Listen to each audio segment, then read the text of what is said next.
When an 18-year-old girl walked into a luxury hotel covered in bruises, the staff saw someone they wanted to turn away. She didn't ask for help. She didn't ask for pity. She asked for work, because 2 children were waiting for her to come home. But the man who owned that hotel saw something nobody else did, and the decision he made changed everything.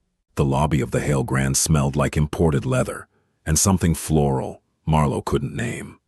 She'd walked past this building 100 times, always on her way to somewhere cheaper, somewhere that didn't notice people like her. Today, she walked in. The woman behind the concierge desk looked up, and Marlowe watched her expression shift. It started with professional courtesy, the kind you learn when you work in a place like this, and ended somewhere between concern and suspicion. Marlowe knew what she was seeing. The bruise along her jawline was 5 days old, fading from purple to greenish yellow. The bandage wrapped around her left hand was clean, but it was drugstore gauze, not hospital grade. She was limping, favoring her right leg, and the exhaustion under her eyes had carved itself into something permanent. She didn't belong here. "Can I help you?" the woman asked. Her name tag read Simone. Her voice was careful. "I'm looking for work," Marlowe said. Her voice came out steady. She'd practiced that. "Housekeeping, kitchen, front desk, anything." Simone blinked. "Do you have an application?" "No." Marlowe shifted her weight, feeling the pull in her ribs. "I can fill one out now. I can start today." "We're not—" Simone paused, glancing toward the back offices. "We're not actively hiring right now, but if you leave your information, I can work nights, weekends, whenever you need someone." Marlowe kept her hands still at her sides. She'd learned not to fidget. Fidgeting made people think you were lying. "I don't need benefits, just hourly." Simone's eyes dropped to the bandage again. "Honey, are you safe? Do you need me to call someone?" "I need work," Marlowe repeated. "That's all."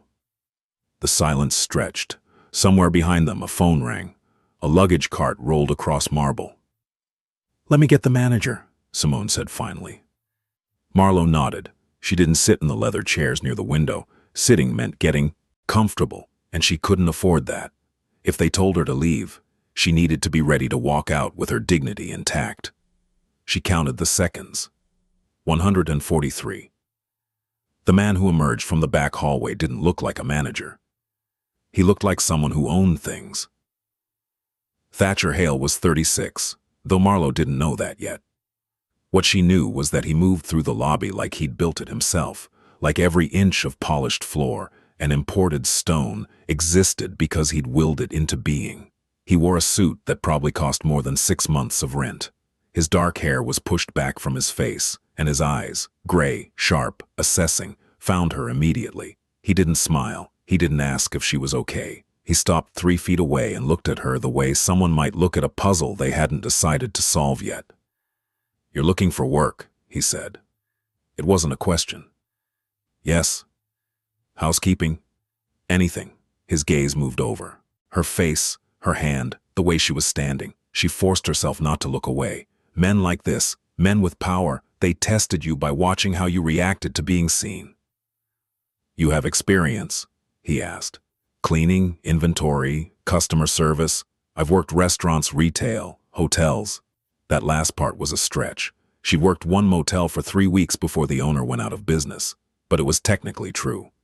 References? Not recent ones. Why not? Because the last place she worked fired her when she missed 2 shifts after her stepfather broke her wrist.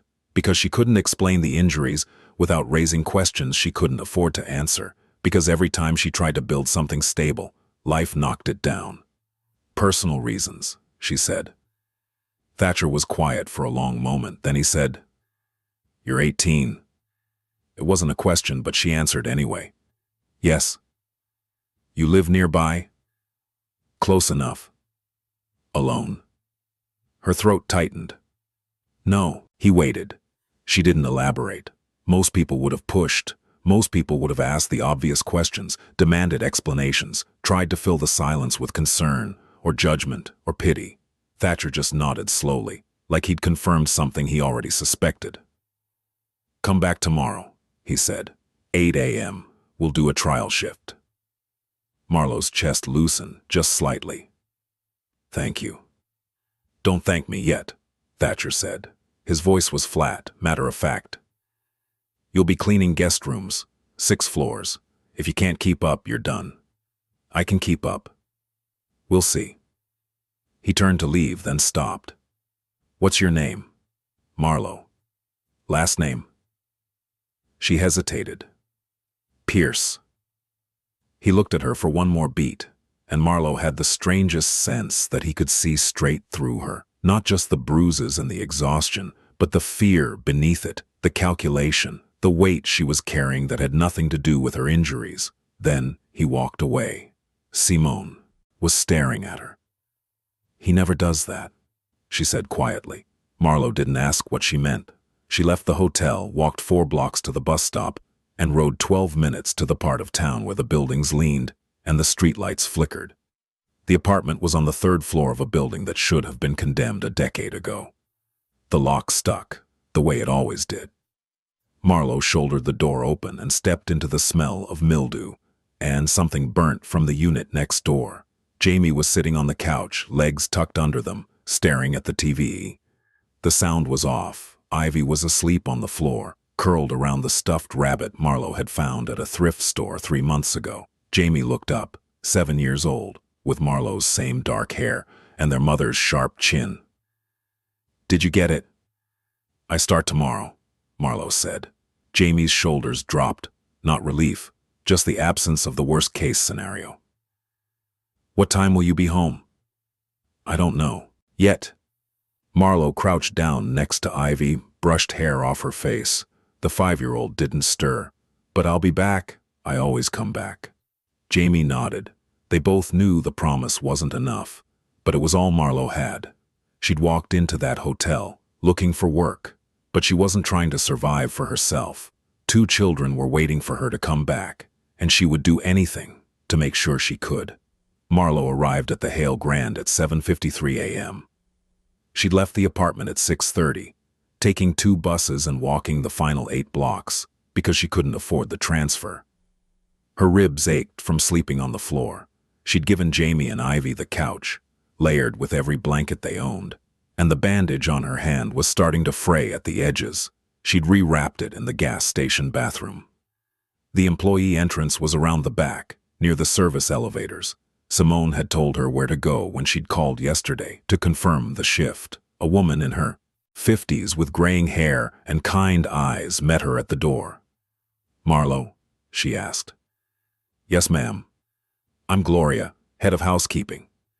She handed Marlowe a uniform, black pants, a white button-down, a name tag. You'll shadow me today. If Mr. Hale likes what he sees, we'll talk about a regular schedule. Thank you. Gloria's gaze lingered on the bruise. Marlowe waited for the question. It didn't come. Locker rooms down the hall, Gloria said instead. Change quick. We've got 15 rooms to turn over before checkout. The work was brutal. Marlowe had expected that. What she hadn't expected was how meticulous it needed to be. Every corner vacuumed, every surface wiped down twice, pillows fluffed at exact angles, towels folded with hospital corners. Gloria didn't cut her any slack. You're limping, she said on the 4th room. I'm fine. You're slowing down. I won't. Gloria studied her for a moment. Then she handed Marlowe a bottle of ibuprofen from her cart. Take 2. Drink water. Don't pass out on my watch. Marlowe swallowed the pills dry. By noon, her hands were raw. By 2 p.m., the pain in her ribs had sharpened into something that made breathing difficult.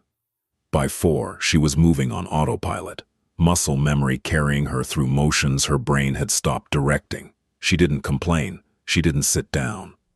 When Gloria told her to take a break, she used the time to check her phone. 3 missed calls from the elementary school. Her stomach dropped. She called back, stepping into the service stairwell for privacy. Ms. Pierce? The school secretary's voice was brisk. Jamie didn't have lunch money today. Marlowe closed her eyes. I thought I put a check in their backpack yesterday. It bounced. Of course it did. I'll bring cash tomorrow, Marlowe said. Jamie also said they haven't had a physical in over a year. We need updated immunization records by Friday or they can't attend. I'll take care of it. And, "We've noticed Jamie's been falling asleep in class. Is everything okay at home?" The question was loaded, coded. "Is everything okay" meant should we call someone? "Everything's fine," Marlo said. Her voice stayed even. "Jamie's just been staying up too late. I'll handle it." The secretary didn't sound convinced. "Okay, but Miss Pierce, if you need resources—" "I don't, thank you." She hung up before the woman could finish. Her hands were shaking. Resources, that's what they always called it. Resources meant social workers. Social workers meant investigations. Investigations meant questions about why an 18-year-old was living alone with two kids who weren't legally hers. Questions meant answers. Answers meant Jamie and Ivy being taken away. Marlo had seen it happen before. To her friend Kayla, whose little brother got placed in foster care after their mom went to rehab. To Marcus down the hall, whose sister was split up between 3 different homes because the state couldn't find a family willing to take both kids. The system didn't keep families together. It broke them apart and called it help. Marlo leaned against the concrete wall, focusing on breathing. In, out, in, out. She couldn't lose them. She wouldn't. When she went back to the 6th floor, Gloria Brewery was waiting by the cart. "You good?" she asked. "Yeah." Gloria didn't believe her, but she let it go. They finished the last 3 rooms in silence. At 5:47 p.m., Gloria led her back to the employee locker room. "You worked hard today," she said. "Mr. Hale wants to see you before you leave." Marlo's chest tightened. "Did I do something wrong?" "If you had, I'd have told you already." Gloria's expression softened slightly. "He just wants to talk." Thatcher's office was on the 8th floor, accessible only by a private elevator that required a key card. Gloria swiped hers and pressed the button. "Good luck," she said. The doors closed. The elevator moved silently, and Marlo watched the numbers climb. Her reflection stared back at her from the polished metal. Pale, exhausted, younger than 18, and older than she should be. The doors opened. The hallway was quieter than the rest of the hotel, carpeted, dimly lit. At the far end, a frosted glass door stood partially open. Marlo knocked. "Come in." Thatcher was sitting behind a desk, made of dark wood, reviewing something on a laptop. He didn't look up immediately. The office was minimalist. No family photos, no personal touches, just clean lines, expensive furniture, and floor-to-ceiling windows overlooking the city. "Sit," he said. Marlo sat. Thatcher closed the laptop. He leaned back in his chair, hands steepled, and looked at her the same way he had yesterday, like she was a problem he was deciding whether to solve. "Gloria says you kept up," he said. "I did. You're in pain." It wasn't a question. "I'm fine." "That's not what I asked." Marlo met his eyes. "I can do the job. I don't doubt that." Thatcher's voice was calm, measured. "But you're 18 years old with fresh injuries, and you're working like someone who doesn't have a choice." "I don't." "Why not?" "Because I have 2 kids depending on me. Because the rent is due in 9 days. Because if I don't work, we don't eat." "Personal reasons," Marlo said again. Thatcher was quiet for a long moment. Then he said, "You're not living alone." Her pulse spiked. "I didn't say I was." "You also didn't say you weren't." He tilted his head slightly. "Who are you taking care of?" "That's not relevant." "It is if it affects your ability to work." "It won't." "Marlo." He said her name like he was testing its weight. "I'm not asking to be invasive. I'm asking because I've been doing this long enough to recognize when someone's running from something." "I'm not running," she said. "I'm working. For someone." She didn't answer.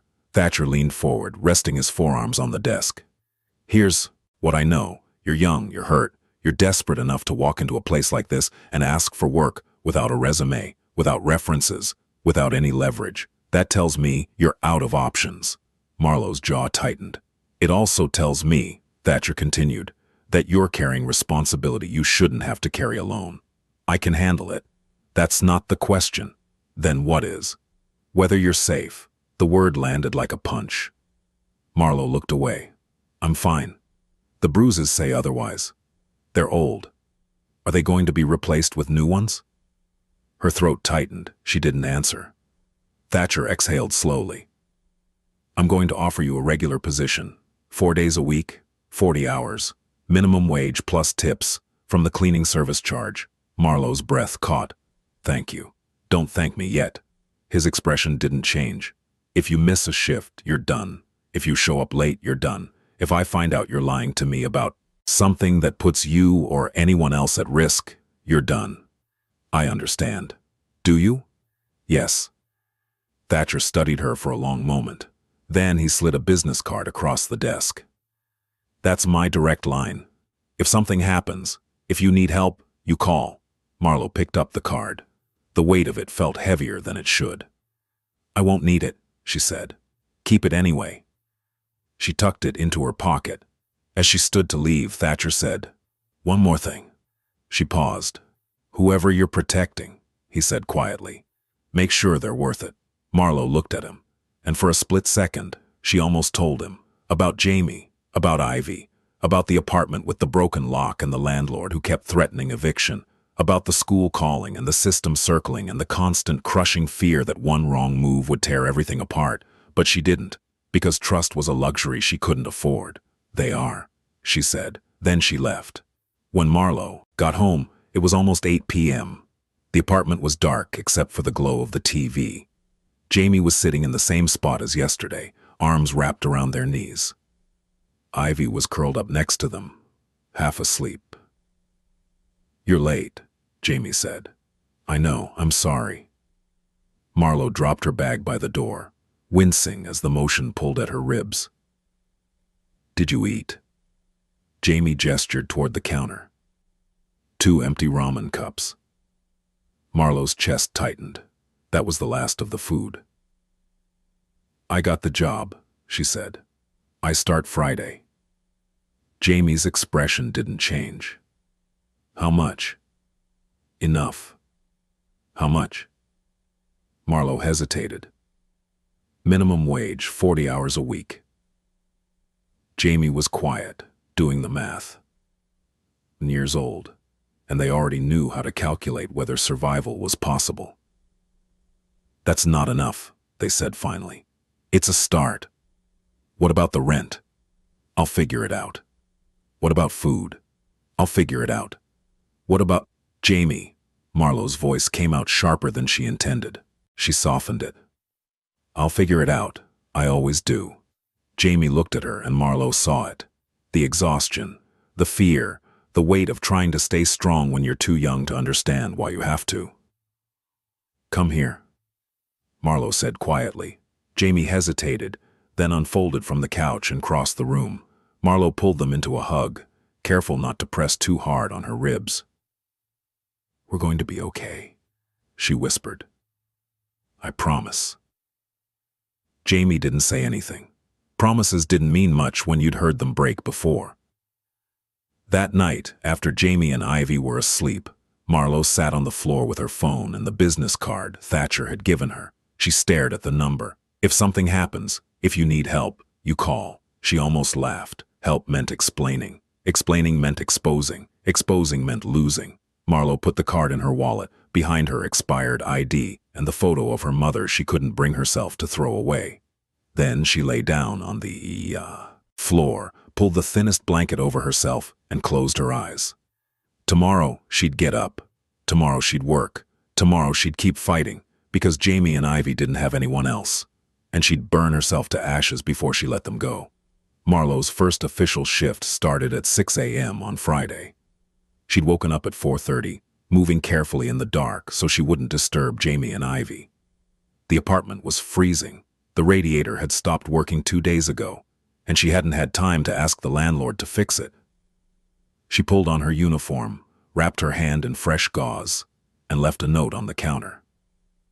Gone to work, cereal in the cupboard, lock the door. I'll be back by 3. Love you. The bus was mostly empty at that hour. Marlowe sat near the back, watching the city blur past. Her ribs still ached, but the ibuprofen helped. The bruise on her jaw had faded to something easier to hide with the collar of her shirt. She looked almost normal, almost. Gloria met her at the employee entrance with a cart already loaded.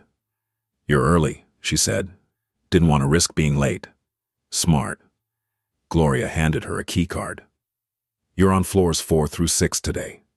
Checkouts by 11, early arrivals at 2. Move fast. Stay thorough." Marlo nodded. The work was the same as the trial shift. Vacuum, wipe, fold, replace, but faster. Guests left behind messes that ranged from careless to outright disgusting. And Marlo learned not to react, not to the overflowing trash, not to the stains on the sheets, not to the half-empty bottles of expensive alcohol left on nightstands. She just cleaned. By 10 a.m., she'd finished 8 rooms. By noon, 15. Her hands were raw, her back ached, and she'd skipped both her breaks to stay ahead of schedule. At 1:30 p.m., Gloria found her in the linen closet on the 5th floor. "You're making the rest of us look bad," Gloria said, but there was no malice in it, just observation. "Sorry, don't be. Just don't burn yourself out in the first week." She paused. "You eat lunch?"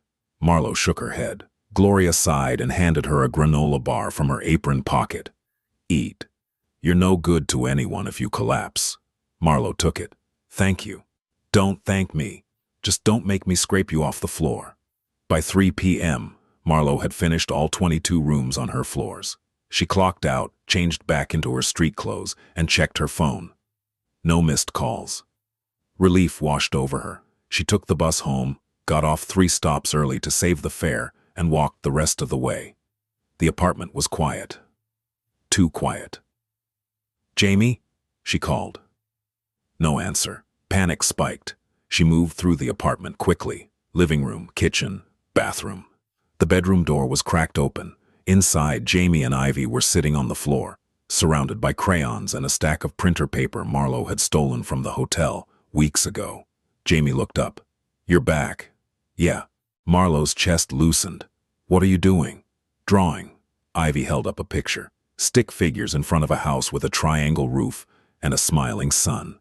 "It's beautiful," Marlo said. Ivy beamed. Jamie was quieter. "There was a lady at school today." Marlo's stomach dropped. "What lady?" "From the office. She wanted to know if we were okay." "What did you tell her?" "That we're fine." Jamie's voice was flat. "That you take care of us." "Good." "She didn't believe me." Marlo crouched down next to them. "Did she say anything else?" "That someone would come by to check on us." The words hit like ice water. "When?" "She didn't say." Marlo closed her eyes, forcing herself to breathe. This was it. This was what she'd been afraid of.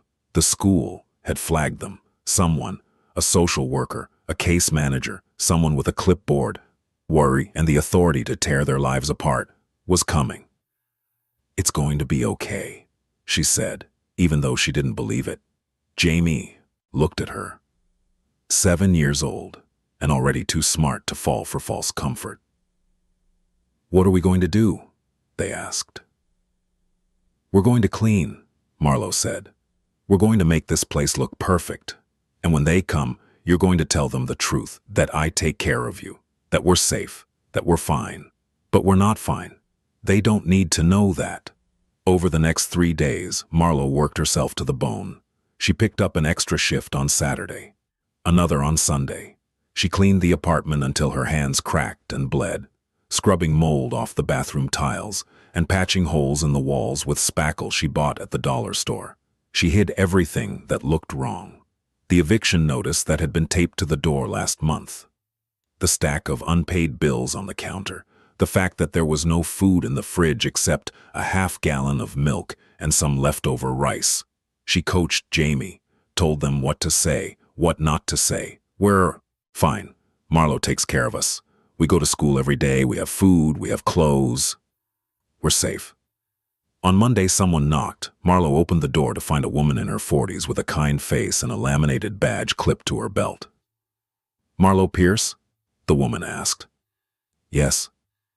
"I'm Caroline Ruiz. I'm with Child Protective Services. Can I come in?" Marlo's heart was pounding, but she stepped aside. Of course. Caroline entered slowly, taking in the apartment. Her gaze swept over the clean floors, the freshly wiped counters, the couch where Jamie and Ivy sat stiffly, hands folded. "Hi, kids," Caroline said gently. Ivy looked at Marlo. Marlo nodded. "Hi." Ivy whispered. Caroline sat down in the chair across from them. "I'm here to make sure everyone's doing okay. Is that all right?" Jamie nodded. "Can you tell me about your day?" Caroline asked. "What do you do after school?" "We come home," Jamie said. "We do homework. Marlo makes dinner." "What does Marlo make?" "Pasta, rice, sometimes chicken." Caroline made a note. "And Marlo, she's your sister?"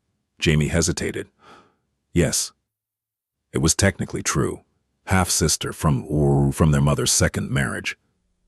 But the distinction didn't matter. "Where are your parents?" Caroline asked. "Our mom died," Jamie said quietly. "Our dad left." Caroline's expression softened. "I'm sorry." She turned to Marlo. "How old are you?" 18. "And you're taking care of them alone?" "Yes." "Do you have any support, family, friends?" "I have a job," Marlo said. "I work at the Hale Grand. Housekeeping, 40 hours a week." Caroline made another note. "That's good, but raising 2 children on minimum wage is difficult. Have you applied for assistance?" Marlo's throat tightened. "No." "Why not?" "Because applying meant paperwork. Paperwork meant questions. Questions meant people looking too closely at how an 18-year-old ended up with 2 kids who weren't legally hers. It meant risking Jamie and Ivy being taken away." "I can handle it," Marlo said. Caroline looked at her for a long moment. Then she said, "Marlo, I'm not here to take them away. I'm here to help." "We don't need help." "That's not what the school says." Marlo's hands clenched. "The school doesn't know anything. They know Jamie's falling asleep in class. They know lunch money's bouncing. They know you haven't updated their medical records." Caroline's voice stayed gentle, but the words cut. "Those are red flags. I'll take care of it." "How?" "I just will." Caroline sighed. "Marlo, I believe you're doing your best. But your best might not be enough. These kids need stability. They need food, health care, a safe place to live. Can you provide that?" "Yes." "Can you prove it?" The question hung in the air. Marlo didn't have an answer. Caroline stood. "I'm going to recommend a follow-up visit in 2 weeks. In the meantime, I'm going to connect you with some resources, food assistance, housing support, legal aid. I don't want—" "It's not optional," Caroline said firmly. "If you refuse help, it looks like you're not prioritizing the children's well-being. Do you understand?" Marlo's chest tightened. "Yes." "Good." Caroline handed her a folder. "My number's in there. Call if you need anything." She paused at the door. "You love them. I can see that. But love isn't enough. They need more than you can give them alone." Then she left. Marlo stood frozen, staring at the closed door. Behind her, Jamie asked quietly, "Are they going to take us away?" "No," Marlo said. But for the first time, she wasn't sure she could keep that promise. That night, after Jamie and Ivy were asleep, Marlo sat on the fire escape with the folder Caroline had given her. Inside were pamphlets, phone numbers, applications. She didn't open them. Instead, she pulled out her phone and stared at Thatcher's business card again. "If something happens, if you need help, you call." Her finger hovered over the number. She didn't press it. She couldn't. Asking for help meant admitting she was failing. And Marlo couldn't fail, not when Jamie and Ivy were counting on her. The next day at work, Thatcher stopped her in the hallway. "Marlo," he said. She turned. "Yes?" He studied her for a moment, and Marlo had the uncomfortable sense that he could see the cracks forming. "You look tired," he said. "I'm fine." "You keep saying that." "Because it's true." Thatcher didn't argue. He just handed her an envelope. "What's this?" she asked. "Advance on next week's pay. Gloria said you've been picking up extra shifts." Marlo stared at the envelope. I didn't ask for this. I know. I can't. You can, Thatcher said. And you will. Because whatever you're dealing with, you can't handle it if you're running on empty. Marlo's throat tightened. Thank you. Don't thank me. His voice was quiet. Just take care of yourself. He walked away before she could respond. Marlo opened the envelope. Inside was $300 in cash. She stood in the hallway staring at it. And for the first time in weeks, she felt something other than fear. It wasn't relief. It wasn't hope. But it was close. The $300 lasted 8 days. Marlo paid the landlord $200 to buy them another month.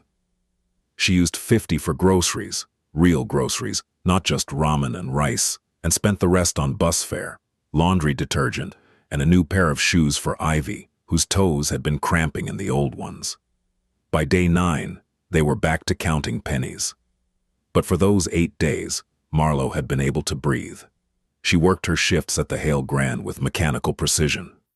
Gloria stopped commenting on her pace, just nodded approvingly when Marlo finished her floors ahead of schedule. The other housekeepers, Rosa, Daniela, an older woman named Meredith, started, leaving her alone, which Marlo preferred. She didn't come here to make friends. She came here to survive. On Thursday, 2 weeks after Caroline's visit, Marlo was restocking towels on the 4th floor when she felt it. The pull in her ribs had been getting worse. She'd been ignoring it, pushing through the pain the way she always did. But today it was sharp, insistent. Every breath felt like someone was pressing a blade between her bones. She leaned against the linen cart, waiting for it to pass. It didn't. You okay? Marlo looked up. Rosa was standing in the doorway of room 412, watching her. Fine, Marlo said automatically. Rosa crossed her arms. She was in her early 30s, with dark eyes that saw too much. You don't look fine. I'm fine. Uh-huh. Rosa didn't move. How long have you been working through broken ribs? Marlo's chest tightened. They're not broken. Bruised then. Same difference. Rosa stepped closer, lowering her voice. Look, I'm not going to report you or anything, but if you collapse on the job, Gloria's not going to be able to protect you. I'm not going to collapse. You sure about that? Marlo saw him straightened, forcing herself to stand without wincing. I need this job. I know. Rosa's expression softened. But you're no good to anyone if you're hurt. I'll manage. Rosa studied her for a moment longer, then sighed. Stubborn, I get it. She pulled a small bottle from her apron pocket and handed it to Marlo. Extra strength Tylenol. Take 3. Don't tell anyone I gave them to you. Marlo took the bottle. Thank you. Don't thank me. Just don't be stupid. Rosa walked away, and Marlo swallowed 3 pills dry. The pain dulled to something manageable. She finished her shift. That evening, Marlo got home to find Jamie sitting on the front steps of the building. Her stomach dropped. Why aren't you inside? The lock's broken, Jamie said. I couldn't get in. Marlo tried the door. The lock had finally given out completely. The mechanism stuck in a way that no amount of jiggling would fix. Where's Ivy? With Mrs. Cho. Jamie gestured to the apartment next door. She let us wait inside. Mrs. Cho was 78 and mostly deaf, but she was kind. Molly knocked, and the old woman opened the door with Ivy clutching her hand. Your lock broke, Mrs. Cho said in heavily accented English. I told landlord. He say he fix tomorrow. Thank you, Marlo said. She took Ivy's hand. Come on, we'll figure it out. They couldn't get into the apartment, which meant they couldn't get their clothes, their toothbrushes, the homework Jamie needed to turn in tomorrow. Marlo sat on the steps with Jamie and Ivy on either side of her, trying to think.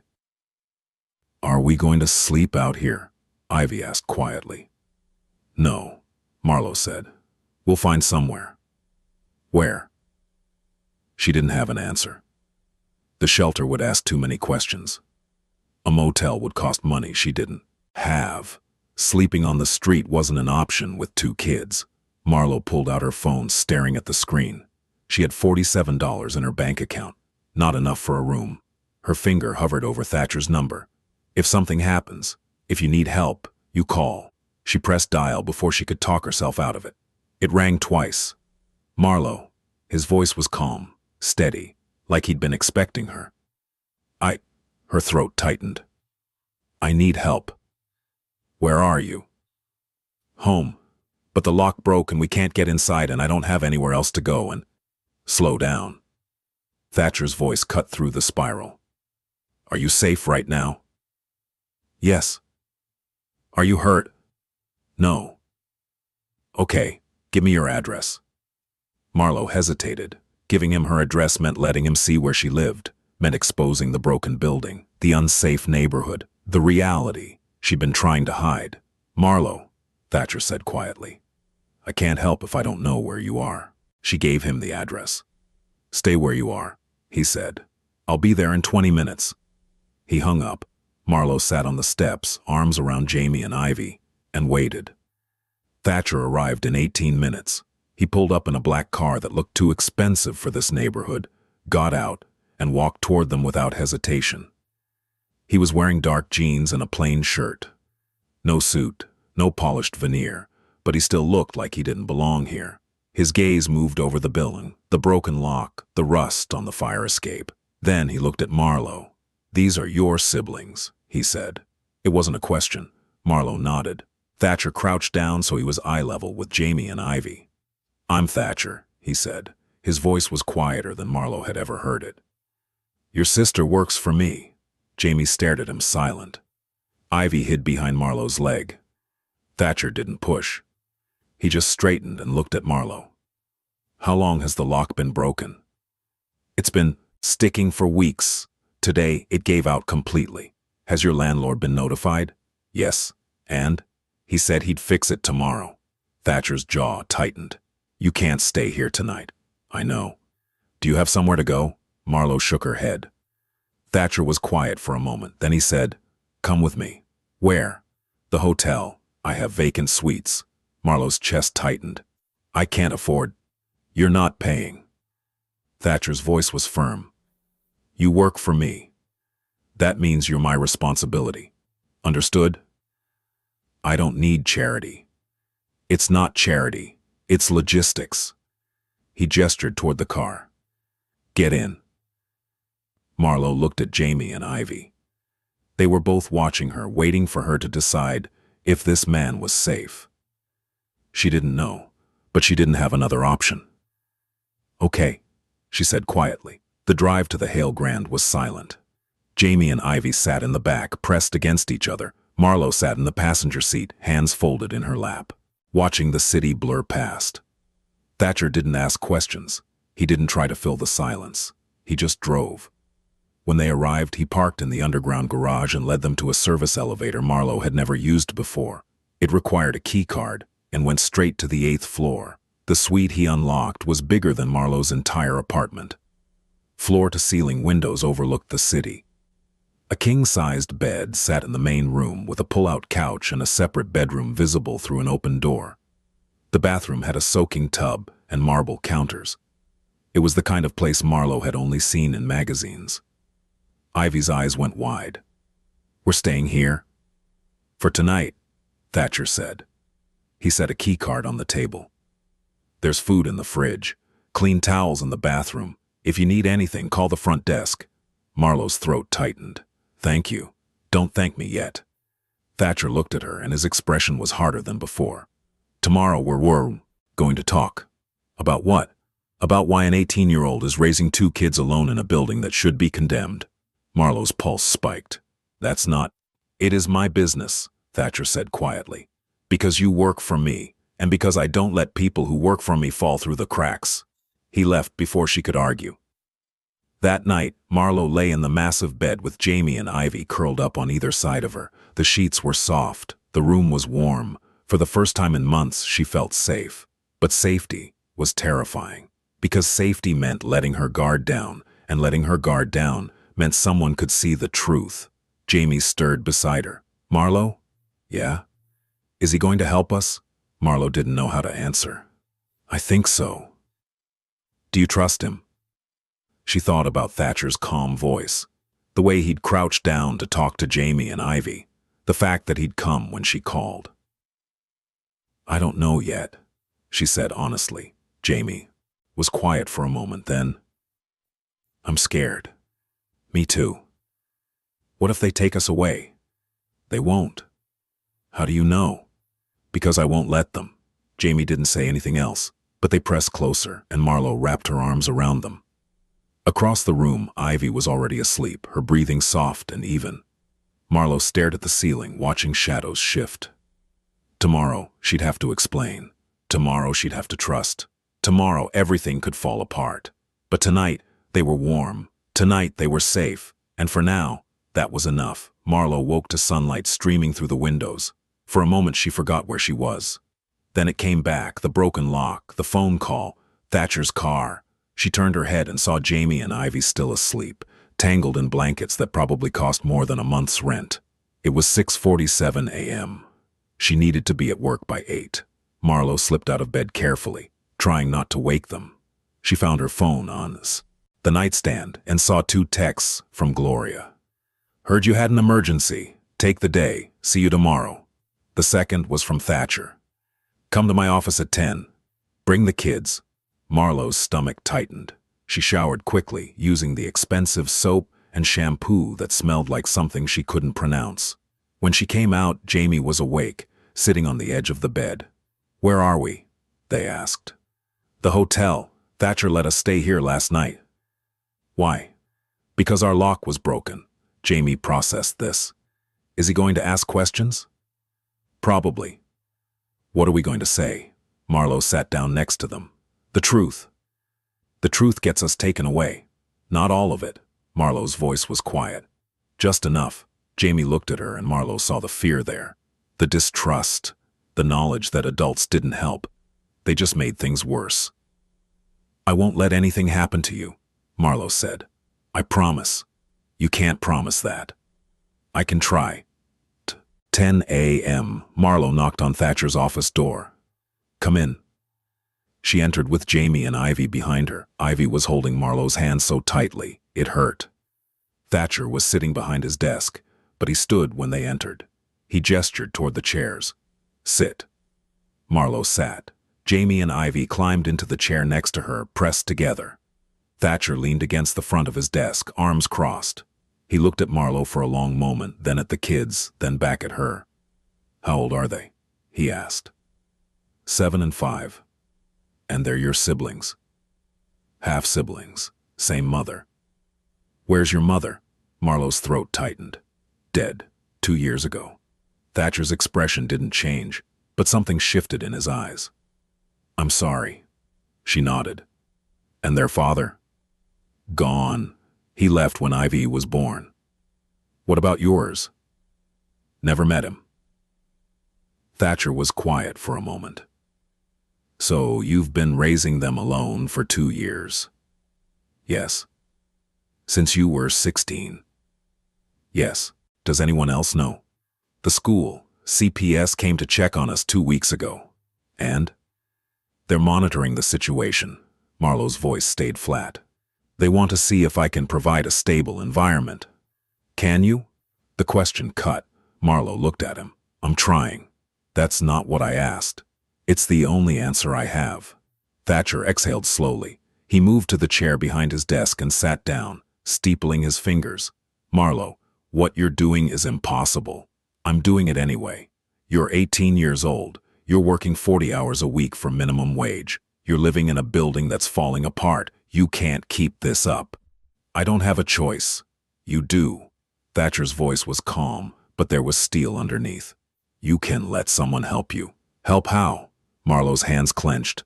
By calling CPS and telling them I can't handle it, by putting Jamie and Ivy in foster care, by proving that I'm not good enough. That's not what I'm suggesting. Then what are you suggesting? Thatcher leaned forward. I'm suggesting you stop trying to do this alone. I don't have anyone else. You have me. The words hung in the air. Marlo stared at him. Why? Why what? Why do you care? You don't know me. You don't owe me anything. Thatcher was quiet for a long moment. Then he said, "When I was 15, my mother died. My father was already gone. I had a younger brother, 12 years old. We had no family, no support. The state wanted to split us up." Marlowe's breath caught. "A man I barely knew stepped in," Thatcher continued. "He wasn't a good man, but he kept us together, and that mattered." "What happened?" "I worked for him, learned his business, made sure my brother had food, school, a future." Thatcher's gaze was steady. "I did whatever it took to keep us together. And your brother?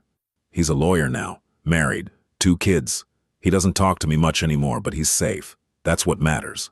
Marlowe didn't know what to say. "I'm not offering you charity," Thatcher said. "I'm offering you a way to survive. But you need to trust me." "I don't trust anyone." "I know." Thatcher's voice softened. "But you called me last night. That means part of you wants to." Marlowe looked at Jamie and Ivy. They were watching her, waiting. "What do you want me to do?" she asked quietly. "First, let me get your lock fixed. Today." The landlord said, "I don't care what the landlord said. I'm calling a locksmith. He'll be there this afternoon." Marlowe's throat tightened. "I can't afford. You're not paying." Thatcher cut her off. "Consider it a signing bonus." "For what?" "For trusting me." He paused. "Second, I want you to let me look into your situation, quietly, see what options you have." "Options for what?" "Housing, legal guardianship, resources you might not know about." Marlowe's chest tightened. "And if there aren't any options, then we figure out Plan B." "What's Plan B?" Thatcher didn't answer immediately. Then he said, "We'll cross that bridge when we get to it." The locksmith arrived at Marlowe's apartment at 2 p.m. Thatcher had sent her home in a car, along with Jamie and Ivy, while he made the arrangements. The locksmith was professional, efficient, and didn't ask questions. He replaced the entire lock mechanism, installed a deadbolt, and handed Marlowe 3 new keys. "All set," he said.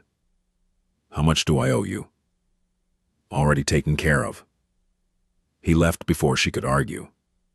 Marlowe stood in the doorway, staring at the new lock. It was solid, secure, the kind of thing she should have had months ago. Behind her, Jamie asked, "Why is he helping us?" "I don't know," Marlowe said.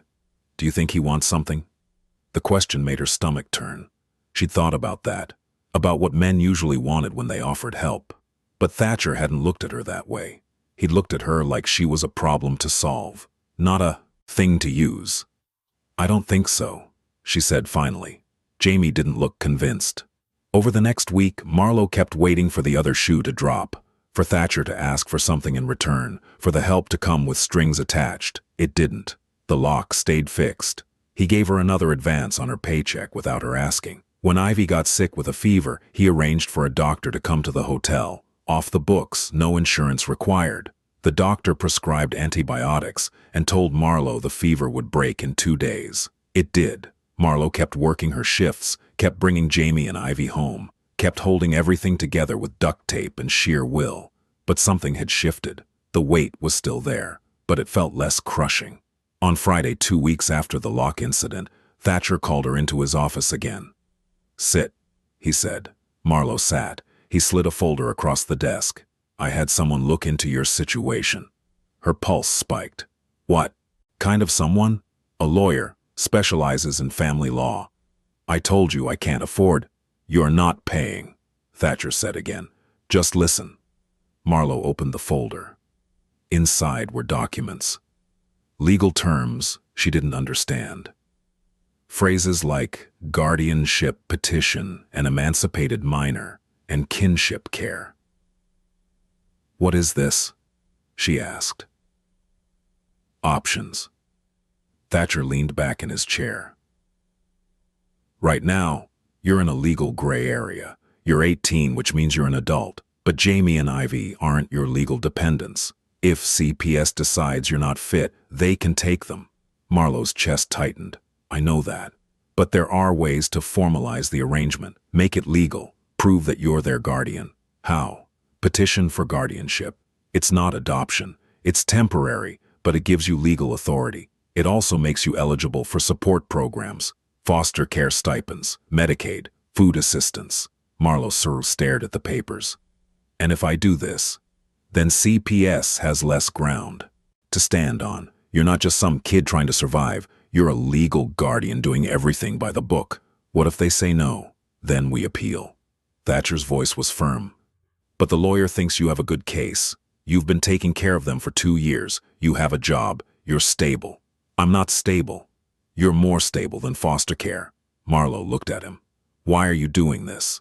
I told you, I don't let people who work for me fall through the cracks. This is more than that. Thatcher was quiet for a moment. Then he said, You remind me of someone. Who? Me. That night, Marlowe sat on the fire escape with the folder in her lap.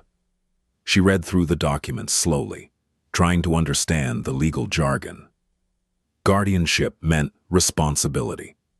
It meant proving she could take care of Jamie and Ivy. It meant opening herself up to scrutiny. But it also meant protection. It meant no one could take them away without a fight. She pulled out her phone and called Thatcher. He answered on the second ring. Marlowe, I want to do it, she said. The guardianship thing. You're sure? No, but I don't have a better option. Okay. She heard him moving, the sound of papers shuffling. I'll set up a meeting with the lawyer. Monday work for you? Yes.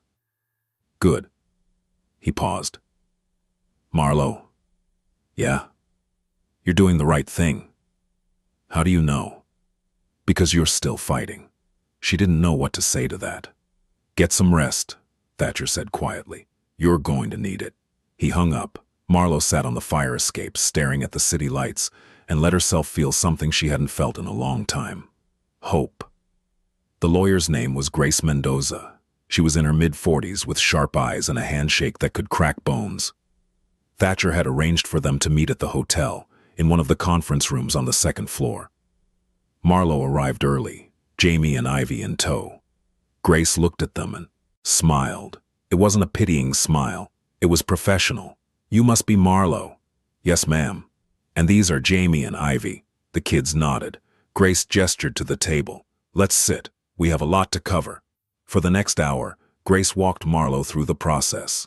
Guardianship required documentation, proof of income, proof of housing, background checks, home visits, references. It required Marlowe to prove she was fit to raise 2 children.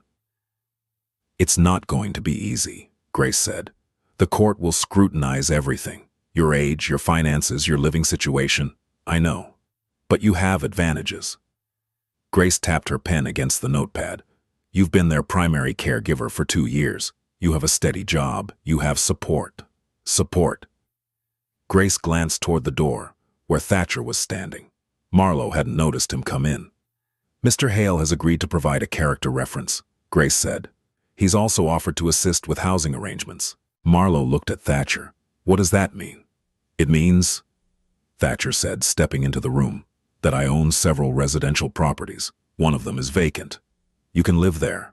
Marlowe's breath caught. I can't afford. Reduced rent, Thatcher said. Subsidized through the hotel's employee housing program. You don't have an employee housing program. I do now. Marlowe stared at him. Why are you doing this? Because you need it. Thatcher's voice was calm. And because it makes the guardianship petition stronger. A stable home improves your case. Grace nodded. He's right. The court wants to see that you can provide a safe, consistent environment. Moving into better housing shows you're prioritizing the children's well-being. Marlowe felt like she was drowning.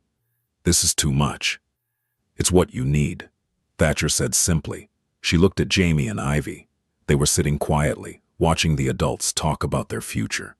What do you think? Marlowe asked them. Jamie shrugged. I don't know. Ivy looked at Thatcher. Is the new place nice? It has 2 bedrooms, Thatcher said. A full kitchen, heat that works. Ivy's eyes widened. Can I have my own bed? Marlowe's throat tightened. Ivy had been sleeping on the couch for 2 years. Yes, Thatcher said. Ivy looked at Marlowe. I want to go there. Marlowe closed her eyes. Okay.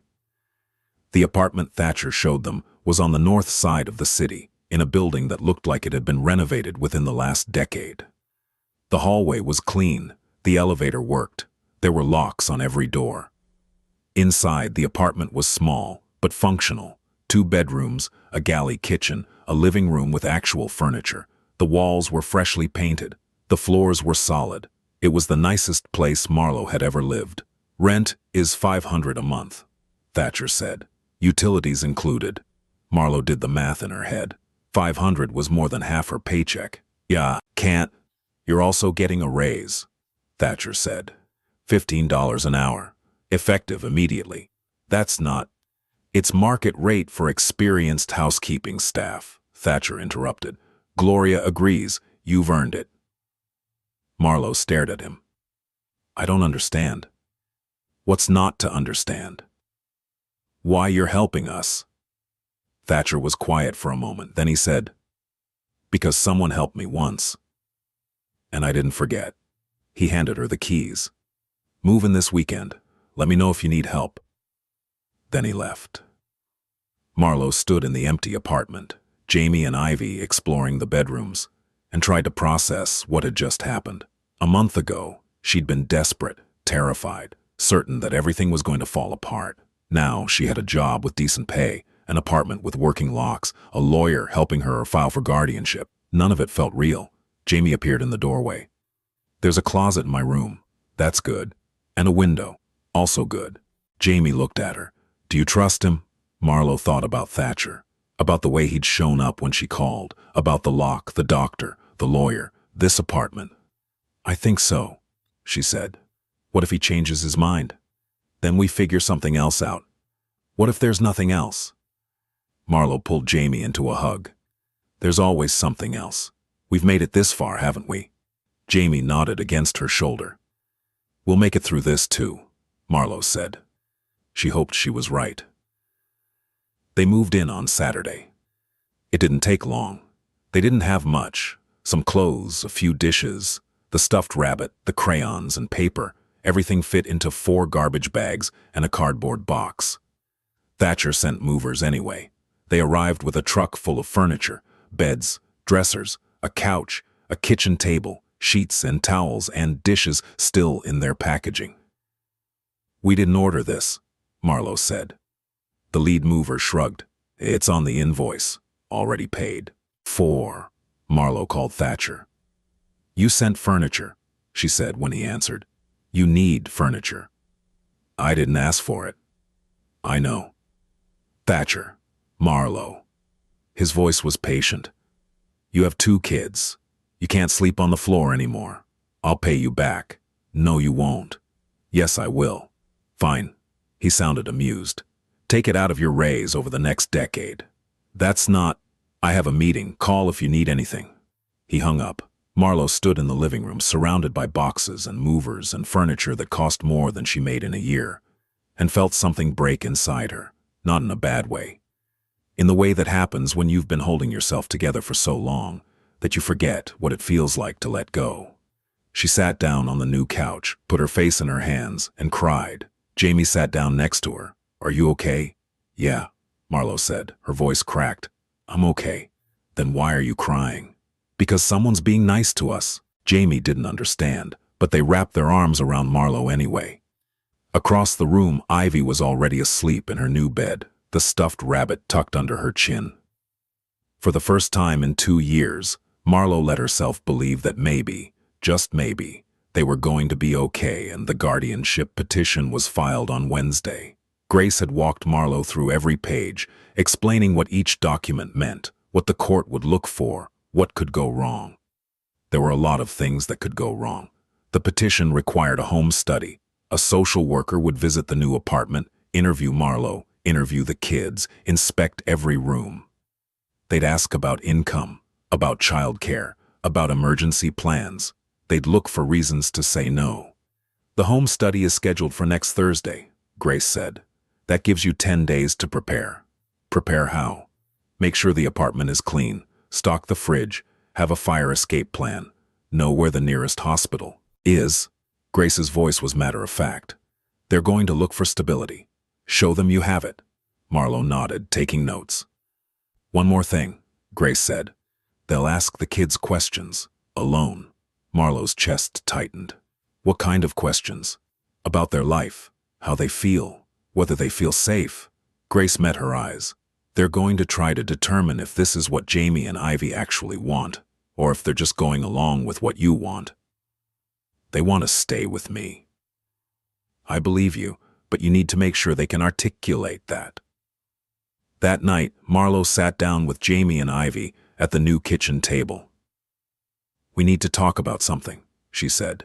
Jamie looked wary. What? A social worker is going to come visit. They're going to ask you questions. What kind of questions? About living here, about me, about how you feel. Ivy frowned. Why? Because the court needs to make sure you're safe, Marlo said carefully. That you're happy, that you want to stay together. Jamie's expression darkened. Are they going to take us away? No, but they need to make sure this is the right place for you. It is. I know that, but you need to tell them that. Jamie was quiet for a moment. What if they don't believe us? Then we keep trying. And if they still don't believe us? Marlo's throat tightened. She didn't have a good answer for that. Let's not worry about that yet, she said. Let's just focus on being honest, okay? Jamie didn't look convinced, but they nodded. Ivy looked at Marlo. Can I tell them about my new bed? Yes, Marlo said, forcing a smile. You can tell them whatever you want. Over the next 10 days, Marlo worked herself to exhaustion. She scrubbed the apartment until it gleamed. She stocked the fridge with actual groceries, fruits, vegetables, milk, bread, things that looked like a real family lived there. She bought school supplies and hung Jamie's drawings on the fridge with magnets. She practiced what she'd say to the social worker. I've been taking care of them for 2 years. I have a stable job. We have a safe home.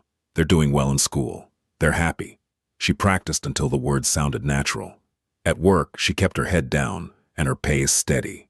Gloria had noticed the raise, noticed the way Thatcher had been checking in more often, but she didn't comment. Rosa asked once if everything was okay. Fine, Marlo said. Rosa didn't push. On Tuesday, 3 days before the home study, Marlo got a call from Jamie's school. Miss Pierce, this is Principal Davidson. Can you come in this afternoon? Marlo's stomach dropped. Is something wrong? We need to discuss Jamie's attendance. Their attendance is fine. Actually, Jamie's missed 6 days this semester, and they've been late 17 times. Marlo closed her eyes. The missed days had been when Ivy was sick, when Marlo couldn't afford a babysitter. The late arrivals were from bus delays, from mornings when she'd worked overnight shifts and slept through the alarm. I'll be there at 3, she said. She clocked out early, took 2 buses, and arrived at the school at 3:12. Principal Davidson was a thin woman in her 50s, with gray hair and a perpetually tired expression. She gestured to a chair in her office. Jamie's a good student, she said. Smart, quiet, well-behaved, but the attendance is concerning. I know, I'm working on it. Working on it how? I have a better job now, better hours. It won't happen again. Davidson looked at her for a long moment. Ms. Pierce, I'm going to be direct with you. We have concerns about Jamie's home situation. Marlo's pulse spiked. Why? They're exhausted. They fall asleep in class. They don't have lunch money half the time. They're carrying stress that 7-year-olds shouldn't have to carry. I'm handling it. Are you? The question was blunt, honest. Marlo met her eyes. I'm 18 years old, raising 2 kids alone. I'm doing the best I can. I don't doubt that, Davidson said. Her voice softened slightly. But your best might not be enough. It has to be. Why? Because the alternative is worse. Davidson was quiet. Then she said, I received a call from Child Protective Services last week. They're monitoring your case. Marlowe's blood ran cold. And they asked about Jamie's school performance. I had to tell them the truth. What did you say? That Jamie is struggling, that there are red flags. Marlowe's hands clenched. You're making it harder for me to keep them. I'm documenting reality, Davidson said. If the reality changes, so will my reports. It is changing. I have a new apartment, a better job. I'm filing for guardianship. Davidson's expression shifted slightly. Guardianship? Yes, the petition was filed last week. The home study is Thursday. That's good. Davidson leaned back in her chair. That's very good. It shows you're taking responsibility. I've always been taking responsibility. I know, but now you're making it official. She paused. If you can prove stability, consistent attendance, regular meals, safe housing, it will help your case. I'm trying. Try harder. Davidson's voice was firm. Because if you don't, the state will make the decision for you. Marlowe left the school, feeling like she'd been punched in the chest. 6 absences. 17 late arrivals. Red flags. She'd been so focused on keeping them fed, keeping them safe, that she hadn't realized how visible the cracks were. She took the bus home, picked up Ivy from Mrs. Cho's apartment, and tried to keep her hands from shaking. That night, she made dinner, spaghetti with jarred sauce, and sat down with Jamie and Ivy. We need to talk about school, she said. Jamie looked down at their plate. I know. You've been late a lot. I'm sorry. It's not your fault. Marlowe's voice was gentle. But we need to fix it. Starting tomorrow, I'm setting 3 alarms. We're leaving 15 minutes earlier, okay? Jamie nodded. And if you're tired in class, you need to tell me. I'll figure something out. You're always tired, Jamie said quietly. Marlowe didn't have an answer for that. The home study was on Thursday at 10 a.m. Marlowe had taken the day off work. She'd cleaned the apartment again that morning, even though it was already spotless. She'd made sure Jamie and Ivy were dressed in clean clothes, hair brushed, faces washed. She'd made sure everything looked perfect. The social worker's name was Linda Kowalski. She was in her early 50s, with kind eyes and a clipboard that made Marlowe's stomach turn. Thank you for having me, Linda said, stepping inside. Of course. Linda walked through the apartment slowly, taking notes. She opened the fridge, checked the smoke detectors, looked at the locks on the windows. This is a nice place, she said. Thank you. How long have you been here? 2 weeks. And before that? Marlowe hesitated. An apartment on the east side. The building wasn't safe. Why did you move? My employer helped me find better housing. Linda made a note. Your employer is Thatcher Hale. Yes. And he owns this building. Yes. Does that create any conflicts of interest? Marlowe frowned. I don't understand. Are you being coerced in any way? Pressured to accept help in exchange for anything? The implication was clear. Marlowe's jaw tightened. No, he's helping because he can. That's all. Linda studied her for a moment. Okay. She sat down at the kitchen table and asked Marlowe a series of questions. About her income, about her schedule, about childcare arrangements, emergency contacts, medical care. Marlowe answered each one carefully, honestly. Then Linda asked to speak with Jamie and Ivy. Alone. Marlowe's chest tightened. Why alone? It's standard procedure. I need to make sure they feel comfortable speaking freely. They're 7 and 5. They're going to be scared. I understand, but it's necessary. Marlowe looked at Jamie and Ivy. They were sitting on the couch, watching the adults with wide eyes. It's okay, she said, trying to keep her voice steady. Just answer her questions. Tell the truth. She left the room and stood in the hallway, heart pounding. She couldn't hear what they were saying. She counted the seconds, 312. When Linda opened the door, her expression was unreadable. Thank you, she said to Jamie and Ivy. Then, to Marlowe, Can we talk outside? Marlo's stomach dropped. Is something wrong? Just come outside. They stepped into the hallway. Linda closed the door behind them. Jamie told me something concerning, she said. Marlo's pulse spiked. What? They said you cry at night, that you work until you can barely stand, that you give them your food when there isn't enough. Marlo's throat tightened. They also said you're the only person who's ever protected them, that they'd rather be with you than anyone else, that they're terrified of being separated. Linda's voice softened. Marlo, you're doing everything you can, but you're drowning, and Jamie sees it. I'm not drowning. You are. Linda's voice was firm, but not unkind. And the court is going to see it too. So what do I do? You accept help. Real help, not just housing and a raise. You get support systems in place. Therapy for the kids, childcare, resources. I'm trying, I know. Linda put a hand on Marlo's shoulder. And I'm going to recommend approval for the guardianship. But you need to understand, this isn't over. The court will check in. If things slip, they'll intervene. Marlo's voice cracked. I can't lose them. Then don't give them a reason to take them away. That night, after Jamie and Ivy were asleep, Marlo sat on the couch with her phone. She stared at Thatcher's number for a long time. Then she called. Marlo. He answered immediately. How did it go? She's recommending approval. That's good. She also said I'm drowning. Thatcher was quiet for a moment. Are you? Yes. What do you need? Marlo closed her eyes. I don't know. Yes, you do. She did. She needed help. Real help. The kind that meant admitting she couldn't do this alone.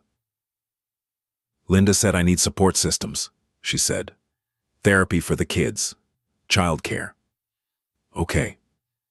I can't afford. We'll figure it out, Thatcher said. What else? I need.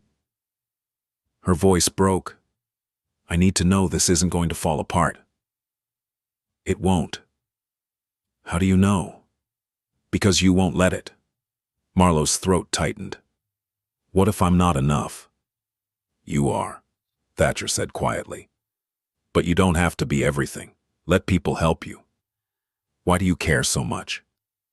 I told you. You remind me of someone. Yourself. Yeah. Marlo was quiet for a long moment, then she said, Thank you. Don't thank me yet, Thatcher said. We're not done. What do you mean? The guardianship hearing is in 3 weeks. You need to be ready. I will be. I know you will. He paused. Get some rest, Marlo. You've earned it. He hung up. Marlo sat in the dark, staring at nothing. She'd trusted him with the truth, and he hadn't run. For the first time in 2 years, she let herself believe that maybe, just maybe, she didn't have to do this alone. The guardianship hearing was scheduled for October 12th, 3 weeks after the home study. Grace had prepared Marlo for what to expect. The judge would review the petition, the home study report, the financial documents. They'd ask questions. They'd scrutinize everything. They'd decide if Marlo was fit to raise Jamie and Ivy. The hearing will take about an hour, Grace said. Maybe less. The judge will ask you directly why you're seeking guardianship. What do I say?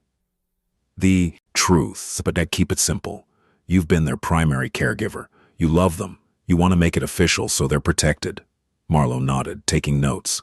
They'll also ask about your support system. Grace continued. Friends, family, anyone who can help if things get difficult. I don't have family. You have Mr. Hale. Marlo looked up. He's my employer. He's also your character reference, and he's willing to testify on your behalf if needed. He is? Yes, I spoke with him yesterday. Grace's expression was thoughtful. He's very invested in this outcome. Marlo didn't know what to say to that. The week before the hearing, Caroline Ruiz from CPS came back for a follow-up visit. She arrived unannounced, the way social workers always did, and Marlo's heart had jumped into her throat when she'd heard the knock. But Caroline had smiled when Marlo opened the door. "New apartment," she said. "This is good." "Yeah." Caroline walked through, taking in the furniture, the stocked fridge, the clean floors. She sat down with Jamie and Ivy, asked them gentle questions about school, about friends, about how they liked their new home. Jamie answered carefully. Ivy chattered about her bed. When Caroline was done, she pulled Marlo aside. "This is a significant improvement," she said. "The home study report was positive. Linda spoke highly of you. But the court is going to want to see sustained stability, not just 3 weeks. They'll want to see 6 months, a year, proof that this isn't temporary." Marlo's chest tightened. "I'm filing for guardianship. Doesn't that prove I'm committed?" "It proves intent," Caroline said. "But intent isn't the same as capacity." "What does that mean?" "It means the judge will look at your age, your income, your support system. They'll ask if you can really provide for 2 children long-term." "I can. I hope so." Caroline's voice was kind. "Because if the guardianship is denied, we'll have to explore other options." "Like what?" "Foster placement, kinship care with other relatives, adoption." "There are no other relatives." "Then foster placement." Marlo's hands clenched. "They're not going into foster care." "That's not your decision to make." "Yes, it is. I'm their sister." "You're not their legal guardian. Not yet." Caroline put a hand on Marlo's arm. "I'm not trying to scare you. I'm trying to be realistic. The system doesn't always work the way we want it to. Then I'll make it work." Caroline looked at her for a long moment. Then she said, "Good luck at the hearing." The night before the hearing, Marlo couldn't sleep. She lay in bed, staring at the ceiling, running through every possible outcome. What if the judge said no? What if they decided she was too young, too poor, too unstable? What if they took Jamie and Ivy away? At 2 a.m., she gave up on sleep and went into the living room. Jamie was asleep on the couch. They'd been having nightmares lately, and sleeping near Marlo helped. Marlo sat down on the floor next to them, watching them breathe. 7 years old, too young to carry this much fear. "I'm sorry," she whispered. Jamie stirred but didn't wake. Marlo stayed there until the sun came up. The courthouse was downtown, a massive concrete building with security checkpoints and echoing hallways. Grace met Marlo outside at 8:45 a.m. She was wearing a sharp suit and carrying a briefcase. "Ready?" she asked. "No." "You'll be fine." Grace's voice was steady. "Just answer honestly. Don't over-explain. Let me handle the legal arguments." They went through security, took the elevator to the 4th floor, sat on a bench outside courtroom C. Jamie and Ivy were with Mrs. Cho. They'd wanted to come, but Grace had advised against it. The judge might ask to speak with them later, but it was better if they weren't sitting through the hearing. At 9:15, the courtroom doors opened. "Pierce, guardianship petition," a clerk called. Marlo stood on shaking legs and followed Grace inside. The courtroom was smaller than she'd expected. Wood-paneled walls, rows of benches, a judge's bench at the front, elevated and imposing. Judge Andrea Thornton was in her 60s, with sharp eyes and gray hair, pulled back in a tight bun. She looked at Marlo with the kind of expression that gave nothing away. "Ms. Pierce," she said, "please approach." Marlo walked forward, Grace beside her. The next hour was a blur. Grace presented the case, explained Marlo's history with Jamie and Ivy, detailed the improvements, the new apartment, the stable job, the support from Thatcher. The judge asked questions. "You're 18 years old, Ms. Pierce?" "Yes, Your Honor." "And you've been caring for these children since you were 16? "Yes." "Why didn't you seek legal guardianship sooner?" Marlo hesitated.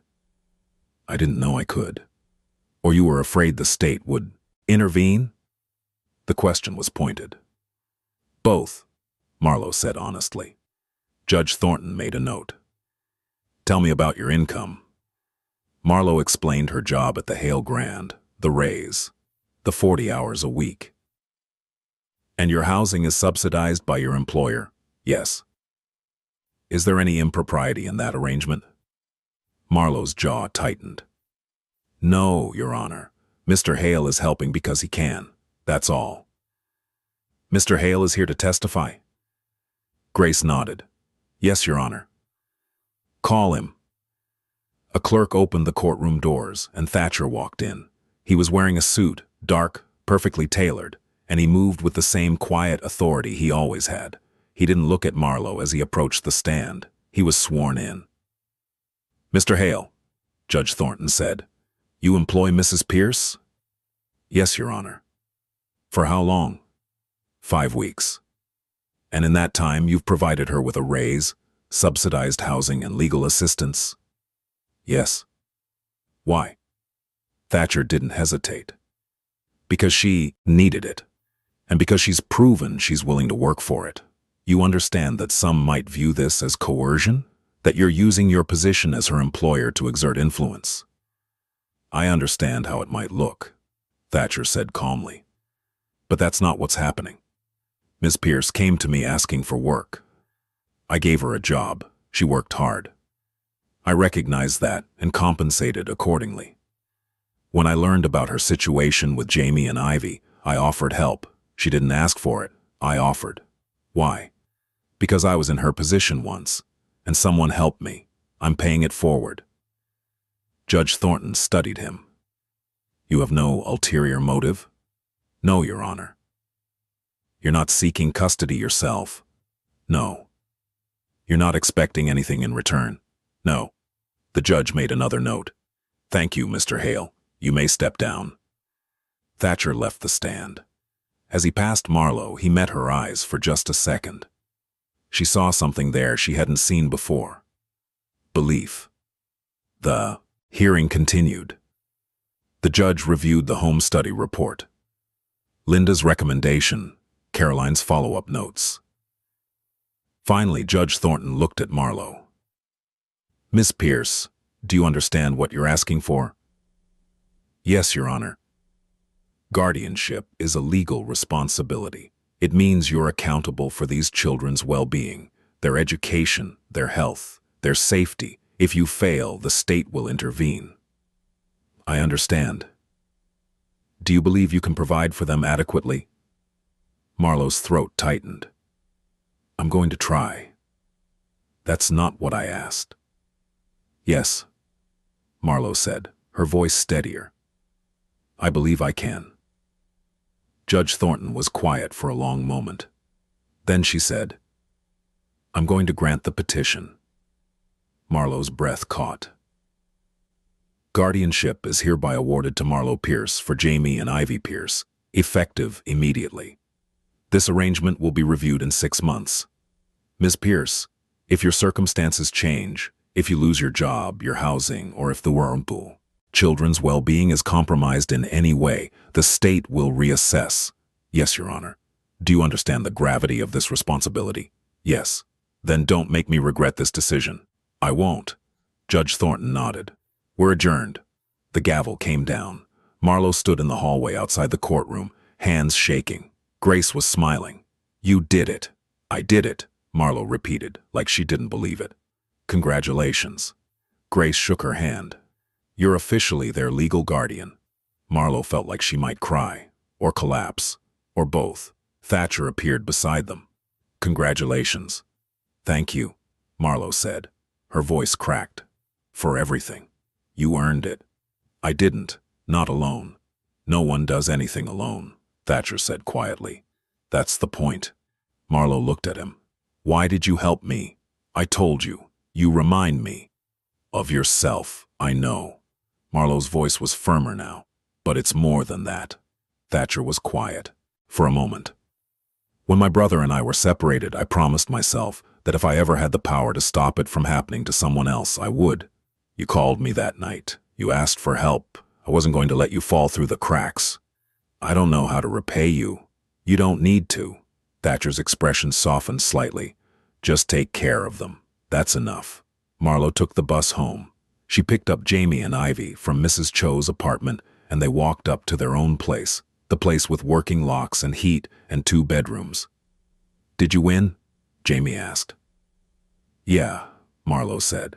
I'm your legal guardian now. Jamie's expression didn't change. What does that mean? It means no one can take you away. It means we're official. So we're safe? Marlo crouched down so she was eye level with them. We're safe. Jamie looked at her for a long moment. Then they hugged her. It was the first time in months that Jamie had initiated touch. Marlo wrapped her arms around them and felt Ivy join in, and for the first time in 2 years, she let herself relax. Not completely, not forever, but enough. Epilogue. 6 months later. The 6-month review happened on a Tuesday in April. Caroline came to the apartment, clipboard in hand, and walked through with the same professional care she always had. But this time, she was smiling. The apartment looks good, she said. Thanks. Jamie's attendance is perfect. Ivy's thriving in kindergarten. Caroline looked at Marlo. You've done well. We've done well, Marlo corrected. It wasn't just me. I know. Caroline closed her folder. I'm recommending the guardianship be made permanent. No more reviews unless there's a complaint. Marlo's chest loosened. Thank you. Don't thank me. You did the work. That night, Marlo sat on the couch with Jamie and Ivy, watching a movie they'd rented from the library. Ivy fell asleep halfway through, head on Marlo's lap. Jamie stayed awake, focused on the screen. Marlo, they said quietly. Yeah? Are we going to be okay? Yeah, Marlo said. We're going to be okay. How do you know? Because we've made it this far, and we're not done yet. Jamie nodded slowly. Okay. They leaned against her shoulder and Marlo wrapped an arm around them. Outside, the city hummed. The radiator clicked. The world beat moving. But inside this apartment, this small, safe space they'd fought so hard to keep, everything was still. Marlo closed her eyes and let herself feel it. Not relief, not happiness, just the quiet, fragile hope that maybe, just maybe, they were going to make it.